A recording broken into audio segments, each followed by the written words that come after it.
certo, tudo que começa bom, termina bom, termina certo. Mas tudo que começa errado, tudo que começa ruim, tudo que começa devagar, a probabilidade é de terminar ruim. Uma parede dessa, se ela for iniciada torta, lá em cima ela vai terminar torta. Mas se ela iniciar certa, ela termina certa. Então, parabéns para você que veio no último culto do ano, para a glória de Deus. E eu quero contar com você no domingo que vem, para o primeiro culto do ano, porque você está terminando certo e começando certo. E o ano de 2026 vai ser um ano de muitas bênçãos sobre a sua vida. Tem alguém que acredita? Dá um glória a Deus aí. Uma palavra hoje em Êxodo capítulo 5. Livro de Êxodo, capítulo 5, Antigo Testamento, quinto livro da Bíblia Sagrada. Livro de Êxodo escrito por Moisés, 1800 antes do ano zero. Um livro que retrata, Êxodo significa, é uma palavra hebraica que significa saída. O Êxodo significa a saída do povo de Deus do Egito, de uma vida antiga para uma vida nova, para a terra prometida. O livro de Êxodo, ele relata a saída do povo de Deus, debaixo do jugo de Faraó, debaixo do jugo do diabo, para poder agora viver sobre o jugo de Deus, sobre a liderança de Deus. O livro de Êxodo relata a saída do povo de Deus da instituição, da constituição, das leis que regiam eles que eram as leis do Egito, e coloca eles agora sobre as leis regidas por Deus, da palavra de Deus. Então, um livro poderoso. E no capítulo 5, versículo 1, os meninos colocam no telão para nós, por favor, que estou sem Bíblia aqui no altar, mas eu tenho a Bíblia aqui também no celular. Vou colocar aqui para ver se a tradução não muda. Capítulo 5 do livro de Êxodo, vamos ler o versículo 1. Para a glória do nosso Deus e Pai.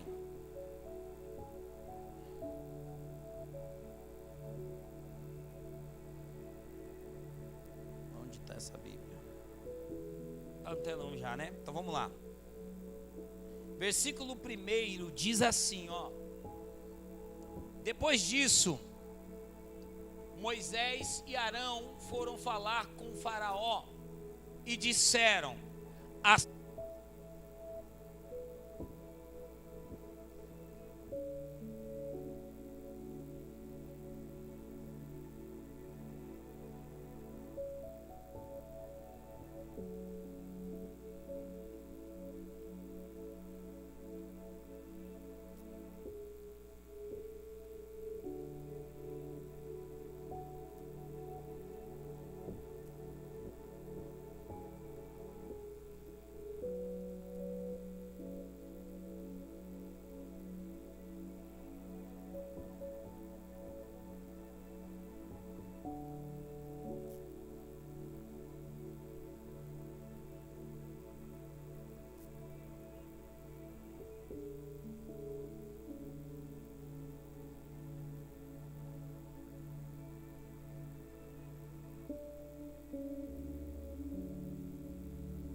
por Deus lá atrás. Através de Abraão, teve seus filhos e foi constituído as 12 tribos.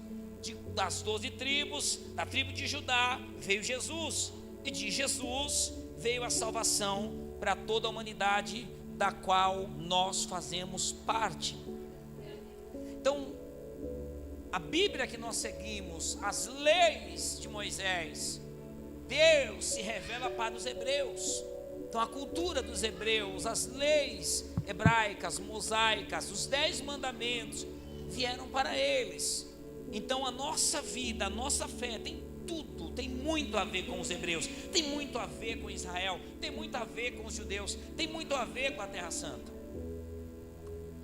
E os hebreus têm as 3 coisas mais importantes para os hebreus: é o tempo, a família e o dinheiro. Diga: tempo, família e dinheiro. Essas são as 3 coisas mais importantes para os hebreus. Diga: tempo, família e dinheiro. São as 3 coisas mais importantes para eles. O hebreu não negocia o seu tempo. O hebreu não negocia quando o assunto é família, porque o hebreu sabe que as 3 coisas mais importantes da terra é o tempo, a família e o dinheiro. Por quê? Porque o tempo é a única coisa que não tem como economizar. Você economiza comida, você economiza água, você economiza roupa, você economiza qualquer coisa, pneu de carro, motor de... Você economiza muitas coisas. Mas a única coisa que nós não conseguimos economizar é justamente o tempo. Não tem como você falar assim: eu vou deixar 2 horas da minha vida de hoje para me viver lá na frente no futuro. Não tem como. O tempo ele corre. E detalhe, Deus é tão justo que o tempo é igual para todo mundo. O mesmo tempo que Deus me deu hoje, no meu dia, Ele deu para você, para o irmão que está do seu lado. Então tempo é algo precioso. Família é algo sagrado, é a primeira instituição que Deus fez na terra. E os hebreus não negociam isso. E o dinheiro, por quê? Porque tudo gira em torno do dinheiro. Ah, eu não gosto de dinheiro, não quero saber do dinheiro. Como é que você vai pagar sua conta de luz? Como é que você vai fazer a compra da sua casa? Como é que você vai colocar roupa nos seus filhos? Como é que você vai sobreviver se você não tiver dinheiro? Quem está entendendo isso, diga glória a Deus. Mas deixa eu te explicar um pouco melhor isso. Na época que os hebreus estavam escravizados no Egito, eram mais de 2 milhões. Quanto, gente? Pode mudar o fundo para nós, gentileza. Eram mais de 2 milhões de hebreus. E qual que era a rotina deles? Trabalho árduo e duro, desde as 5 da manhã até o findar do dia. E eles trabalhavam em troca de comida, trabalhavam em forma de escravidão, trabalhavam para morar e para comer. E detalhe, eles apanhavam, eram chicoteados, e muitos deles eram mortos. Quando o faraó, que era considerado Deus, ele se sentia desrespeitado ou na obrigação de demonstrar o seu poder para poder satisfazer o seu próprio ego. Mas imagine comigo, mais de 2 milhões de judeus, todos os dias saíam às 5 da manhã para trabalhar, chegavam no pôr do sol, cansados, porque o deserto ele é terrível. O deserto de dia é calor, e é calor de verdade. De noite é frio, e é frio de verdade. A região é assim. Você imagina num calor desse, eles trabalhando desde as 5 da manhã até um horário desse, o pôr do sol. 10, 12 horas de carga de trabalho todos os dias. Às vezes você trabalha isso, pastor, eu trabalho isso, mas você trabalha isso para receber. Você trabalha isso por troca de dinheiro. E você está feliz com o seu trabalho de 12 horas, de 14 horas, seja o que for. Ah, eu não estou. Se você não tivesse, você saía dele, você estava em outro. Você está feliz sim com o seu trabalho. Mas você trabalha para receber. Eles trabalhavam para comer e para não morrer, para que suas famílias não fossem mortas. Eles eram escravos. Mas mesmo assim, eles tinham algo maravilhoso. Porque quando os homens, os maridos, esposos, chegavam do trabalho à noite, diz a cultura judaica, o livro dos Hebreus, aquele dourado grandão que eu trago, deixa ele aqui de vez em quando, o livro do historiador Flávio Joséfo, juntamente com a Bíblia, que quando eles chegavam, os homens chegavam cansados do trabalho, suas esposas lavavam seus pés e já tinham preparado algo para comer. Então, depois de ter se banhado, depois de ter lavado os seus pés e depois de ter comido, eles se reuniam, todos eles, todos os dias em seus lares. Mais de 2 milhões de judeus fazendo a mesma coisa em comum, em obediência a Deus. Eles começavam a adorar ao Senhor, a louvar louvores a Deus. Imagine 2 milhões de judeus, um bairro inteiro, todos eles em cronometrados, 7 horas da noite começa o culto, começa aqui, começa lá, começa cá, começa lá, todas as casas em comum acordo, às 7 horas, todo mundo louvando a Deus. Os louvores deles invadiam o palácio, os louvores deles invadiam as terras egípcias, os louvores deles invadiam todos os lugares. Existem lugares que, como esse, que a igreja está inserida, que os nossos louvores, a palavra, ela sai para a direita, para a esquerda, para trás e para frente, e os vizinhos ficam felizes. Lá em cima tinha uma vizinha de frente para a igreja, eu falava: vizinha, quando incomodar você me fala. Ela falava: não, pastor, sabe o que acontece na maioria das vezes? A gente abaixa o som da televisão e a gente ouve a palavra, a gente cultua lá de dentro de casa, e é cada palavra linda que eu vejo o Senhor falar, que eu vejo os irmãos falarem, e é maravilhoso. Só que essa não era a realidade no Egito. A realidade é que 2 milhões de judeus, parecendo um coral celestial, adorando a Deus todos os dias após o trabalho, chegava esse louvor, essa canção, essa adoração lá dentro do palácio de Faraó. E então o Faraó, que era o próprio diabo, a reencarnação do Deus Sol, ele começou a ficar furioso, ele começou a ficar desesperado, e ele disse: eu preciso fazer um plano, eu preciso arquitetar algo, porque eu preciso cessar a oração dos hebreus, eu preciso cessar a adoração dos hebreus, eu preciso cessar o culto que os hebreus fazem. Porque, primeiro, porque incomoda; segundo, porque se tem algum Deus que tem que ser adorado nessa terra, sou eu. Era isso que Faraó falava, que o diabo falava, e que o diabo propôs. E na expectativa, nós estamos falando sobre o tempo, que é algo precioso para os hebreus, e na expectativa de acabar, de cessar com o louvor, de cessar com a adoração, de cessar com a busca, o diabo cria um plano. E deixa eu te dizer uma coisa: o diabo toda hora vai criar um plano para tentar impedir você de adorar, para tentar impedir você de ouvir a palavra, para tentar impedir você de buscar o Senhor.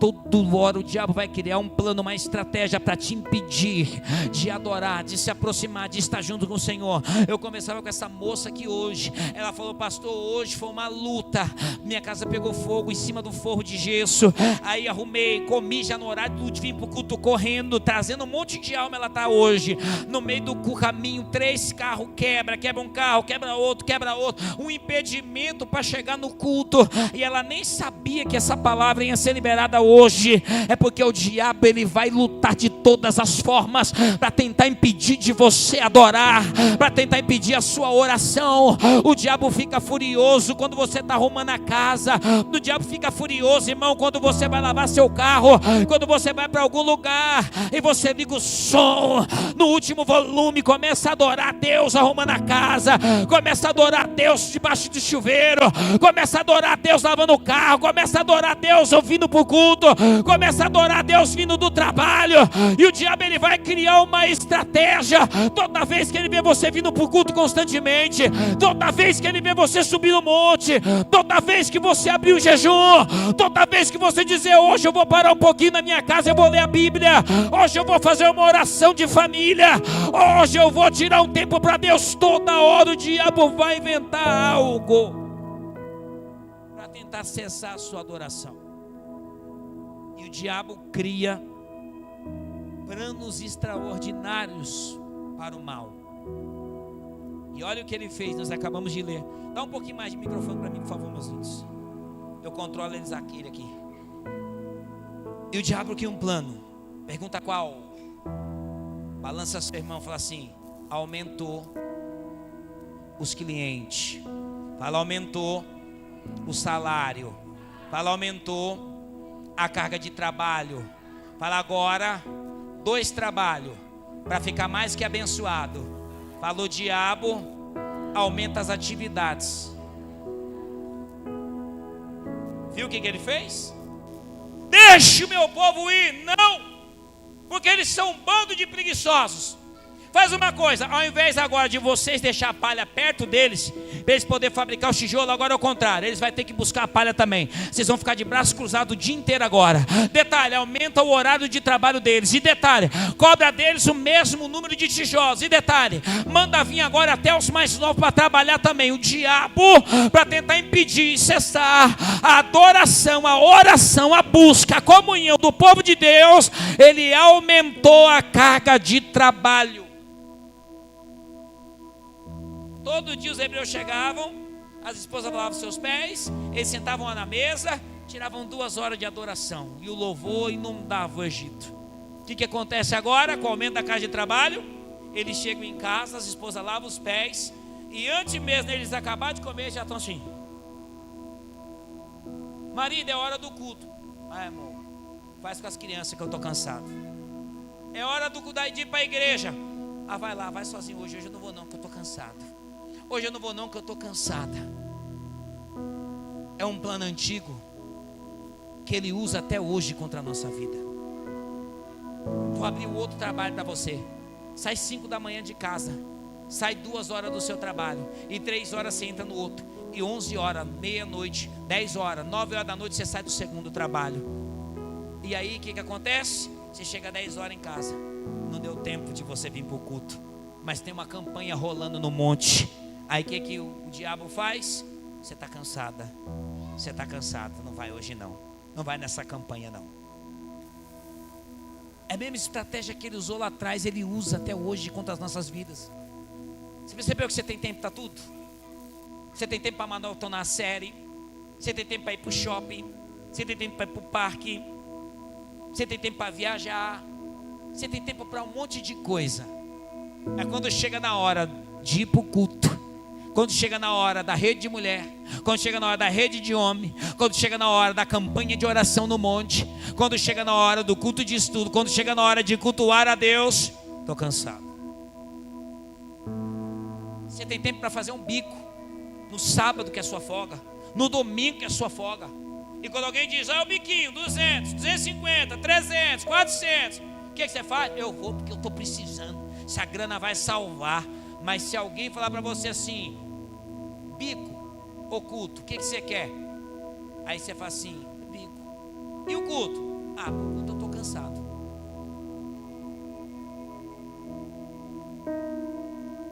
Quem está entendendo, diga glória a Deus.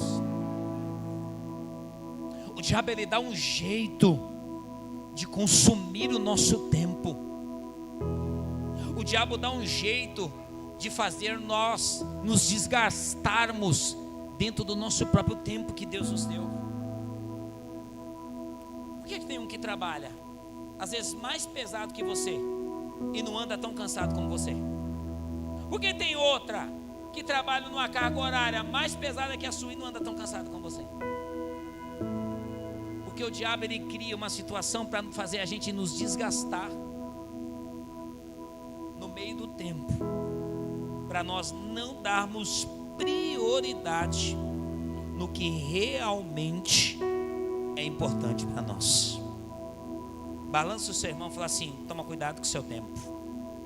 Fala, aprenda a administrar o seu tempo. Quem está entendendo, diga glória a Deus. Tem tempo para tudo. É incrível. Eu vejo cada coisa e falo: meu Deus do céu. Quando é viagem tem tempo, quando é sair tem tempo, quando é futebol tem tempo, mas quando é culto, quando é coisa de Deus, não tem tempo, não dá, estou cansado. O diabo muda, inverte. Vou aumentar seu salário, só que agora você vai para a parte da tarde no seu trabalho. Aí você olha para Deus e fala assim, Deus fala para você: e como é que fica o culto? Como é que fica a minha adoração? Aí você diz: não tem tempo. Além de não ter tempo, eu ainda estou cansado. O diabo é o ladrão do tempo.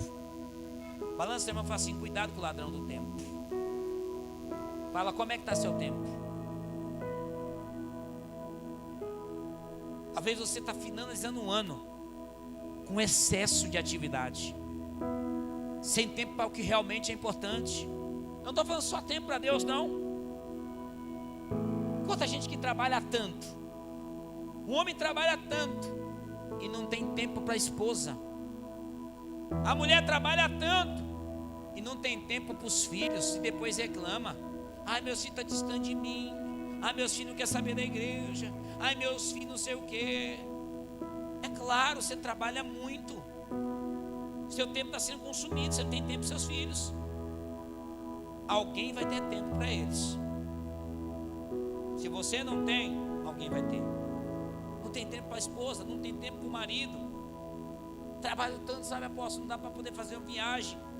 Não dá para fazer uma viagem, não dá nem para ir ali no shopping Interlagos com a mulher, para poder sair da rotina. Deixa eu te ensinar uma coisa. Tudo que você está construindo, se não tiver desfrute, não tem sentido. Não tem sentido. Comprei um carro top, mas não viaja, o que adianta? Vou para ir para o trabalho e voltar? Melhor de trem, é mais rápido. Ah, comprei uma casa top, bacana. Ok, mas separou? Assim que comprou a casa, comportamento, separou da mulher, separou do marido, o que adiantou? A vida toda morando de aluguel, a vida toda morando num cumbico, a vida toda morando num vale, e assim conquistou o que é próprio, conquistou a bênção, separou, não adiantou, não teve desfrute. Trabalho tanto, estou com salário top, mas não consegue ir num parque aquático, não consegue ir para uma praia, não consegue fazer uma viagem com a família, não tem desfrute desse dinheiro, não tem sentido. Nada que se constrói, gente, sem desfrute tem sentido na nossa vida. As coisas só têm sentido se nós desfrutarmos. Só tem sentido se nós vivermos o benefício. Ah, é que eu estou esperando, eu sou muito novo, estou esperando a me aposentar lá na frente. Sabe o que aconteceu com um pastor amigo meu, um apóstolo amigo meu? Ele tinha essa visão: vou correr, vou trabalhar. Só que ele desfrutava, eu gostava dele, ele era fera mesmo. Era direto, eu vi ele para Caraguatatuba, é praia, não sei o quê. E detalhe, toda hora ele tentava me arrastar. Vamos, apóstolo, vem com a gente, vamos embora, tá indo a bispa, pega a bispa aí também, vamos embora. Toma aqui, ó, camarãozinho de boa. Desfrutou bem, mas ele tinha essa ideia de trabalhar bem também e de se aposentar. Ele tinha alguns sonhos e conseguiu realizar os sonhos. Comprou um sítio, uma chácara enorme, colocou o nome da rua principal, com a rua principal na chácara dele, com o nome da esposa. Casas de aluguel, aconteceu algumas coisas na família dele, herdou, enfim. Quando morreu tinha 4 carros na garagem. Só que ele correu atrás de tudo isso. E quando ele conseguiu tudo isso, que ele iria começar a desfrutar de tudo isso, Deus falou para ele: chega de ficar aí, vem morar aqui comigo.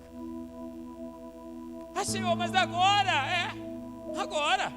Deixa eu desfrutar, minha mulher nova, meus filhos, agora que eu consegui. Deus vai falar: haga de ser besta, rapaz. Tu já está com quase 50, não desfrutou até agora. Tem mais desfrute para você aí não. Vem para cá, ó, aqui é bem melhor. Aí você tem um sítio, aqui tem muita fazenda. Aí você tem uma casinha, aqui tem mansão celestial.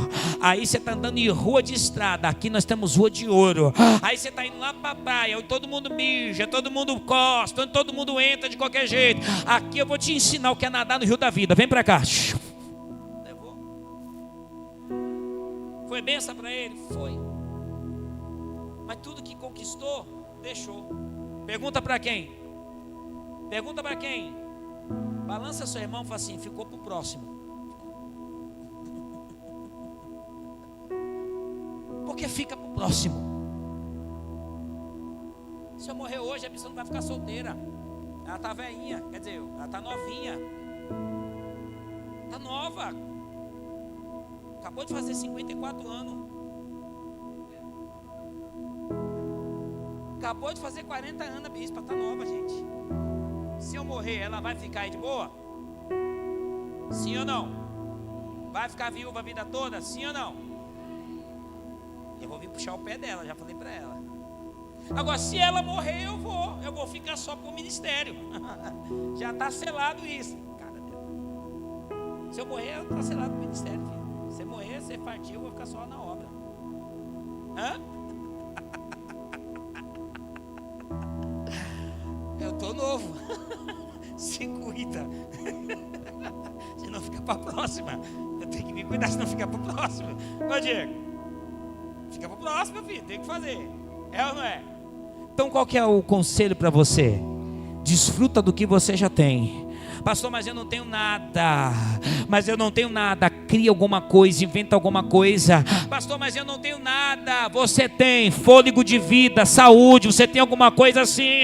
Mas eu não tenho carro. Pega um Uber, vai para a praia, paga o Uber. Ah, pastor, mas eu não tenho casa. Vai lá no bate-volta, passa o dia todo. Quando for de noite, que te der sono, não tem dinheiro para pagar uma pousada, paga o Uber, volta para sua casa de novo. Cria alguma coisa, vai no shopping, vai na Dona Ana do hot dog. Mas sai, desfruta do que você já tem. Mas não tem dinheiro, não é possível que seu pagamento, seu salário não dá para você comer um hot dog na Dona Ana ali, dando glória a Deus. Falar, daqui um dia eu estou lá no Outback, daqui um dia eu estou lá na praia, daqui um dia eu estou almoçando lá nos Estados Unidos. É assim. Quem está entendendo? Mas valorize o seu tempo, porque o tempo pode não te dar mais tempo. Valorize o seu tempo, porque o tempo pode não te dar mais tempo. Quantas pessoas que já se foram, familiares, amigos, pessoas que nós amávamos muito e amamos muito. Nós queríamos ter oportunidade hoje de dar um Feliz Natal, de dar um abraço, mas o tempo não deu para nós a chance de ver aquela pessoa partindo e dizer: deixa eu te falar uma coisa antes de você ir, me perdoa. Deixa eu te falar uma coisa antes de você ir, eu te amo. Deixa eu te falar uma coisa antes de você ir, você é tão importante para mim. Deixa eu te falar uma coisa antes de você ir, você é muito especial. Não sei como é que eu vou viver sem você aqui.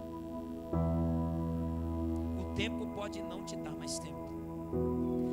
Está na Constituição dos Hebreus, está nas leis dos Hebreus. Tempo, família, dinheiro são as três coisas mais preciosas. O hebreu é ensinado desde pequeno a disciplinar o seu tempo. E dentro dessa disciplina de tempo, o que ele aprende é que o tempo dele com Deus é a coisa mais importante, é a coisa mais preciosa, é inegociável. O hebreu abre mão de trabalho, o hebreu abre mão de sair, o hebreu abre mão de qualquer coisa, mas o hebreu não abre mão do tempo dele com Deus. Não abra mão do seu tempo com Deus. Não abra mão do seu tempo com o Senhor. Tire momento para ler a Bíblia, tire momento para orar, tire momento para fazer uma comunhão. Eu sei que às vezes está todo mundo morrendo de fome, mas antes de comer, tira um tempo. Coloque seu filho pequeno para orar, coloque a sua filhinha pequena para orar. Vai ensinando ela, vai ensinando ele desde pequenininho a agradecer pelo alimento. Pastor, mas é arroz puro. Eu ensinei minhas filhas a agradecer pelo arroz puro que nós comíamos há muitos anos. Eu ensinei minhas filhas a dar glória a Deus pelas fraldas de camisa que elas usavam minha e sacolinha de plástico no lugar de calça plástica. Ensina os seus filhos, tire tempo para orar, para glorificar. É culto, não negocia. O diabo vai querer te deixar cansado. O diabo vai querer abrir novas rendas, novas oportunidades, 2 oportunidades de trabalho. O diabo vai querer abrir um monte de atividades para você. Pastor, é que a minha área é essa, só sábado, domingo, feriado, e infelizmente cai nos dias de culto. O que te impede de mudar de área? O que te impede de fazer um novo curso?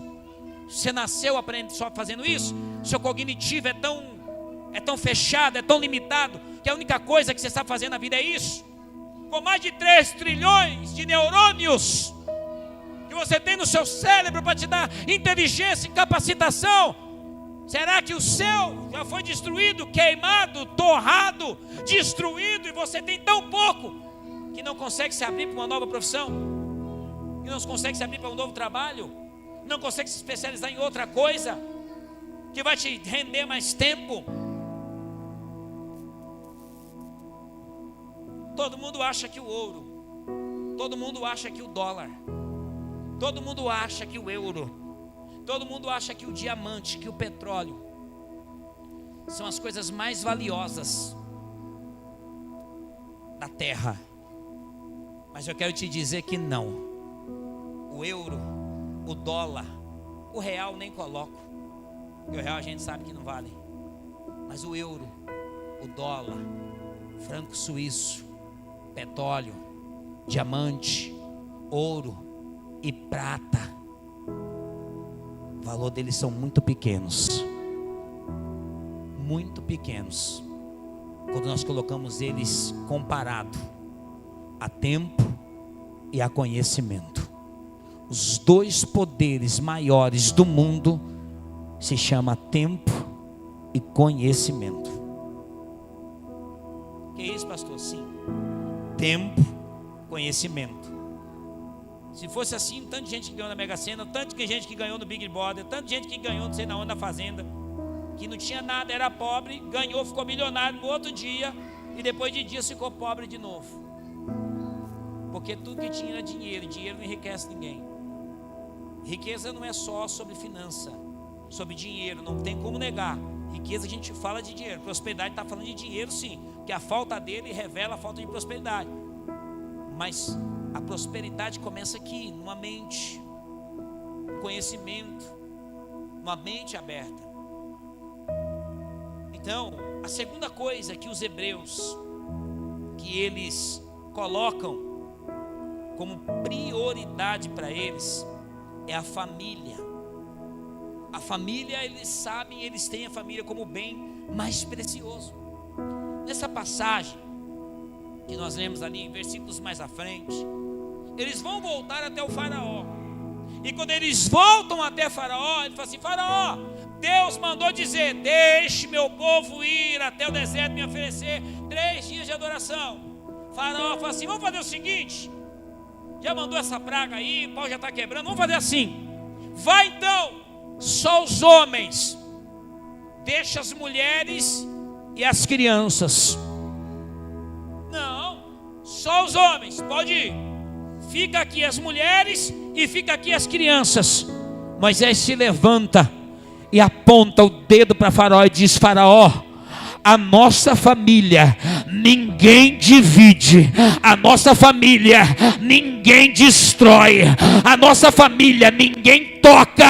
Ou vai todo mundo ou não vai ninguém, ou sai todo mundo ou não sai ninguém, mas a nossa família ninguém divide, ninguém destrói.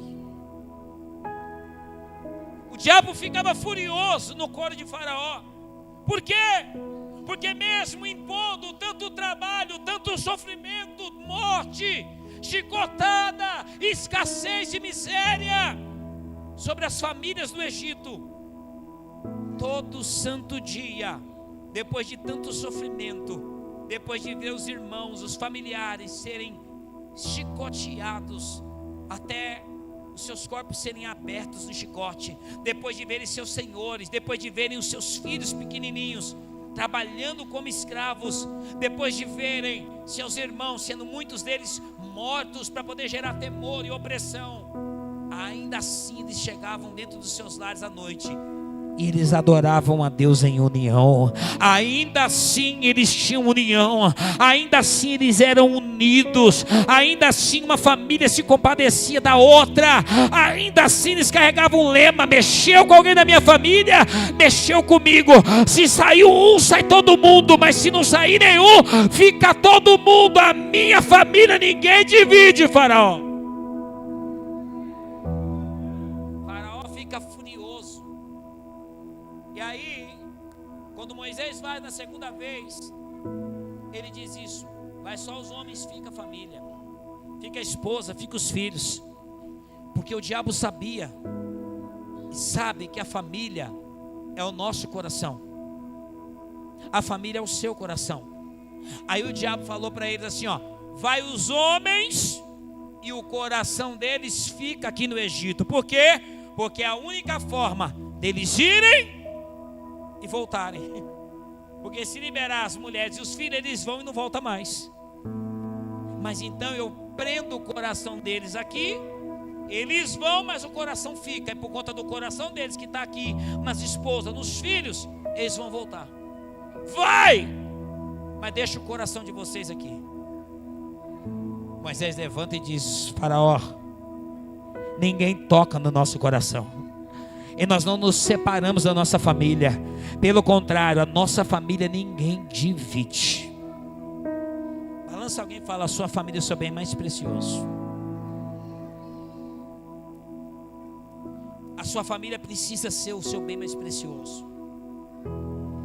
Você precisa se levantar com espada, se for preciso, para defender a sua família. Eu não digo literalmente, eu digo que você precisa defender a sua família. Defender é diferente de passar a mão na cabeça. Entendeu? Defender é diferente de passar a mão na cabeça. Está todo mundo na reunião, Deus está falando, a trombeta tocou, Moisés está lá dando a palavra por Deus. E aí Finéias, um homem santo de Deus, viu que alguém da família ficou dentro da tenda. Só que era alguém que era desobediente. Enquanto Deus estava falando, chamando todo mundo para consagração, estava se prostituindo, adulterando dentro da tenda. Finéias atravessou com a lança os dois. E foi justiça de Deus, acabou. Então peraí, é diferente passar a mão na cabeça. Está errado, está errado. Não tem o que fazer. Está errado, a gente vai dar direção, a gente vai conversar, a gente vai ajudar, a gente vai orientar. Não vamos virar as costas, não vamos abandonar, sim ou não?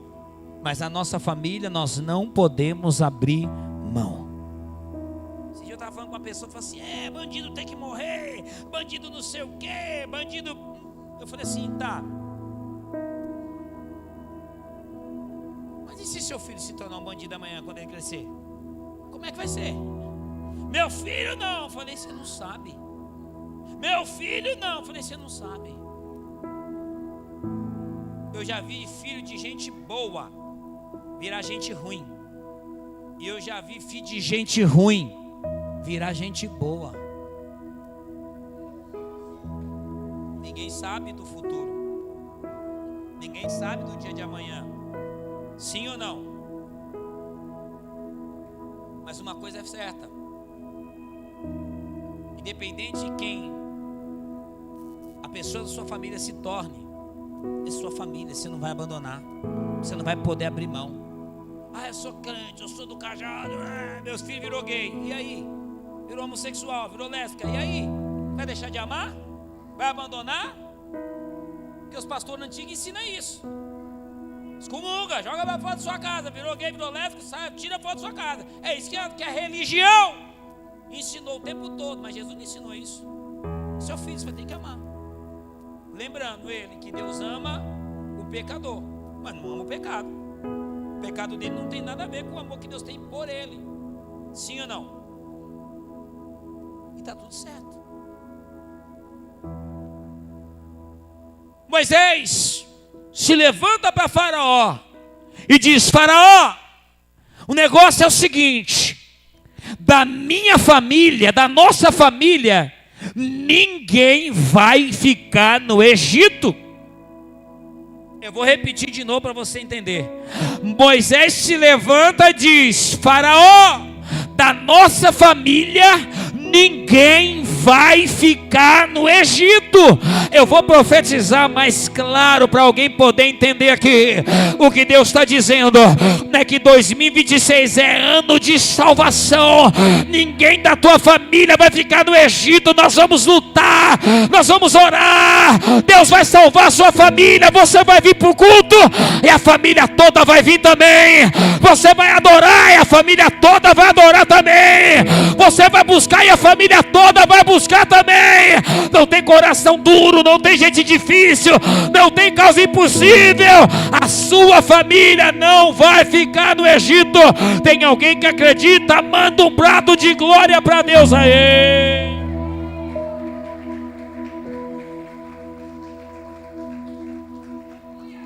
E a terceira coisa, para nós finalizarmos, que é mais importante: tempo, família. Em janeiro eu vou pregar essa palavra mais profunda. E dinheiro. Eu já falei, já ensinei várias vezes para vocês aqui, que o hebreu, quando ele vai pagar o judeu, quando ele vai pagar alguém, ele paga colocando dinheiro na onde? Ele paga quando ele estende a mão para pagar. E quando a pessoa estende a mão para receber, aqui é o dinheiro, o exemplo. Vem cá, Gabriel, por favor. Nós estamos numa mesa de negociação, um exemplo. E eu sou um hebreu, eu tenho que pagar você, certo? Olha como que o judeu paga. Então aqui o seu dinheiro no nosso acordo. Ele não dá na mão da pessoa. Porque cultura judaica, lei judaica, eles não entregam na mão, porque quando eles vão entregar, eles colocam na mesa dizendo: o meu dinheiro não é seu, eu estou te pagando, mas de uma forma ou de outra, de um jeito ou de outro, esse dinheiro vai voltar para a minha mão de novo. Pegou ou não pegou? Deus abençoe. Obrigado. Tamo junto. Esse dinheiro vai voltar para a minha mão de novo. E isso é maravilhoso, porque todo judeu, ele é extremamente zeloso e fiel para Deus. A Bíblia diz que eles davam dízimo até do coentro. O coentro era ainda até hoje né? Uma hortaliça, um tempero, tão barato, tão simples, né? Tão simples, tão barato, um tempero que você planta em qualquer canto. Qualquer lugar que você pegar de terra, jogar coentro, ele nasce, coentro, salsinha, né? Você pega um coentro, você compra um coentro na rua, já cansei de ver minha avó, minha mãe fazer isso aí. Pega um coentro na rua e vem com aquele monte de raiz, né? Aí pega, que a gente corta e joga fora, né? Eu já vi minha avó, minha mãe pegar aquele ali, colocar num baldezinho, colocar um negocinho e aquele negócio crescer e brotar. Um negócio simples. E a Bíblia diz que eles eram fiéis no dízimo, até mesmo no coentro, na salsinha, ou seja, nas coisas mais simples. Eles eram fiéis em tudo. Por quê? Porque o dinheiro é algo precioso para eles. Por quê? Porque eles entendem, é com dinheiro que se constrói, é com dinheiro que se mantém uma família. Meu pai sempre falava para mim: filho, quem casa quer casa. Você vai poder ficar vivendo o resto da vida, casa de sogra, casa de mãe, casa de todo mundo. Quem casa quer. Enquanto eu não tinha juízo, eu fiquei morando em casa de mãe, casa de sogra, casa de favor. Depois que eu comecei a criar juízo, fui para o aluguel. Depois de começar a criar juízo, nós conseguimos, Deus começou a mudar. Mas até isso aconteceu um processo, sim ou não? Porque isso se fala de mudança de mentalidade. Quem casa quer, ou seja, quem quer casa, para casar tem que ter então dinheiro. Eu falo para todo mundo: vai casar, varão? Vou. Vai tirar essa mulher mesmo debaixo da tenda, da casa da mãe dela, do pai dela? Vou. Falei, então se prepara para você poder dar no mínimo para ela a mesma coisa que o pai e a mãe davam. Porque pai e mãe não deixavam faltar shampoo, condicionador que é caro, perfume, as roupas dela. Então você vai casar, você tem que assumir no mínimo essas obrigações. Essa daí já está indo de graça para você. Só que o marido não é pai nem mãe. O marido tem que cuidar melhor da sua esposa, né? Eu vou casar com esse varão, pastor, estou apaixonada por ele tanto tempo que estou aqui na igreja orando. Vai mesmo, filha, vai. Que legal. Está preparada? Pastor, o senhor fala essas coisas assim para desanimar. Eu falei, não. Porque a partir de você casar com ele, não tem mamãezinha para cozinhar comida para você na sua casa, não. Não tem esse negócio de deixar roupinha para a mamãe jogar na máquina, não. Você vai ter que fazer comida de noite para esse varão. E tem umas irmãs com os varãozinhos e falam, olha, e o seu come. Se eu tiver comida, fica bravo. Em casa tinha uma, né? E justamente é que era mais difícil para cozinhar. Falei, vai casar mesmo com esse varão? Eu vou. Falei, esse varão seu come. Se tem uma coisa que Deus já está te provando, é cozinhar. Você gosta de cozinhar muito, está casando com o varão que gosta de comer bem, você vai ter que cozinhar dia e noite. Vai? Vou. Então tá bom. Tem mais mamãe para lavar roupa também não, vai ter que se virar. Tem mais papai para ajudar a pagar conta e dívida não, vai ter que se virar. Vai casar com a minha filha? Vai. Então você já sabe, está assumindo toda a responsabilidade. Conta de internet dela, quem paga a partir de hoje? Você. Conta de você que vai ajudar a pagar a faculdade, você que vai ajudar a fazer tudo. Quer? Quero. Então tá bom, essa é a resposta. Nada se constrói sem dinheiro, gente. Tudo vai com dinheiro. Quem usa internet aqui? Deixa eu ver, quem usa? Você usa de graça? Tem gente que usa, né? Pega o ratinho.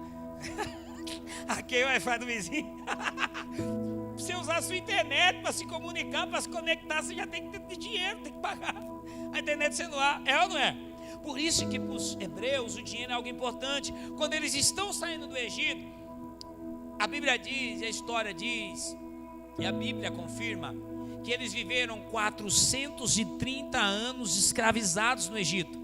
sem receber salário, sem receber fundo de garantia, sem receber 13º, sem receber nada, como escravo na opressão. E quando eles estão saindo do Egito, a Bíblia diz que Deus deu um pane nos egípcios, e quando eles estão saindo, todos os egípcios começaram a jogar ouro, jogar prata, jogar os utensílios de ouro, de prata, diamante, pedra preciosa, começaram a jogar tudo para a rua.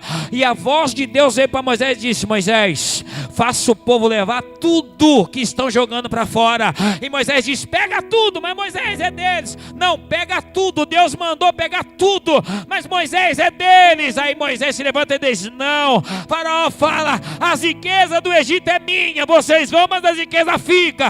Moisés se levanta e fala: Moisés, Faraó, nenhuma unha vai ficar para trás, nós vamos levar tudo, porque aqui está anos de trabalho, 13º, fundo de garantia, nenhuma unha vai ficar para trás. Por quê? Porque quando você é fiel a Deus, Deus ele tira da mão do ímpio, Deus ele tira da mão do faraó, Deus ele tira da mão do diabo, e ele coloca nas suas mãos e te abençoa. Tem alguém que acredita? Dá um glória a Deus.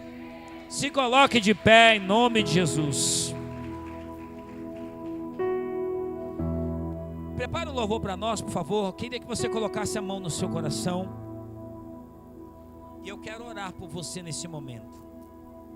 Eu quero orar pela sua vida. Você com essa palavra quentinha no seu coração. Pode dar um pouco de microfone para mim. O microfone hoje está difícil, esse aqui. Ele vai e volta, vai e volta. Isso, agora expandiu. Bom. Eu estava sentado contigo nessa mesa. Nem eu. Eu quero que você feche os teus olhos. Eu quero fazer uma oração por você. Pai, nesse último culto do ano, Espírito Santo, a sua palavra foi liberada aqui neste lugar. Deus, uma palavra de vigilância para nós.